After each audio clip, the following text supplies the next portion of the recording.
दर्द एक संकेत है कि आप जिंदा हैं, समस्या एक संकेत है कि आप मजबूत हैं, और प्रार्थना एक संकेत है कि आप इस दुनिया में अकेले नहीं हैं।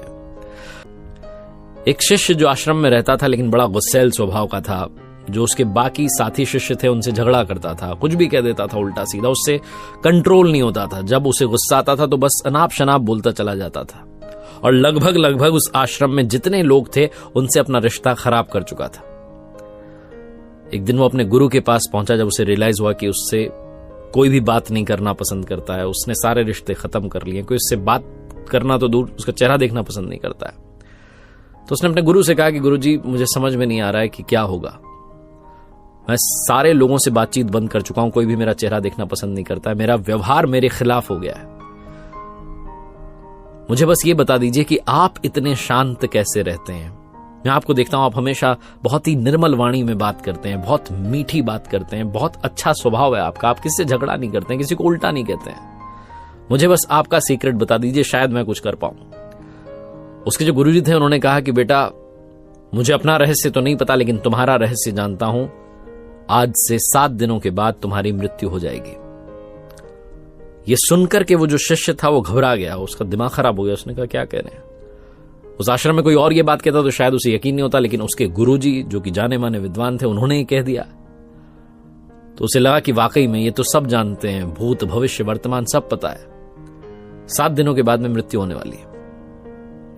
जैसे ही वो गुरुजी के कक्ष से बाहर निकला, आश्रम में जो पहला व्यक्ति दिखा उससे हाथ जोड़ करके माफी मांगी कि भाई तुम्हें मैंने उस दिन वो कह दिया था, माफ करना। फिर दूसरा व्यक्ति दिखा, उससे माफी मांगी। याद करता जा रहा था किससे क्या कहा था, माफी मांगता जा रहा था। उसे लग रहा था समय ही नहीं बचा है, दिन खत्म हो रहे हैं। किसी से उसने उल्टी बात नहीं की। अगर उसे कभी गुस्सा भी आया तो उसने अंदर ही अंदर उस गुस्से को पी लिया, उसका घूंट पी लिया, लेकिन बोला कुछ नहीं। वो 7 दिनों के अंदर अंदर अंदर उसने सारे लोगों से माफी मांग ली। लोग समझ नहीं पा रहे थे क्या हो गया इसको।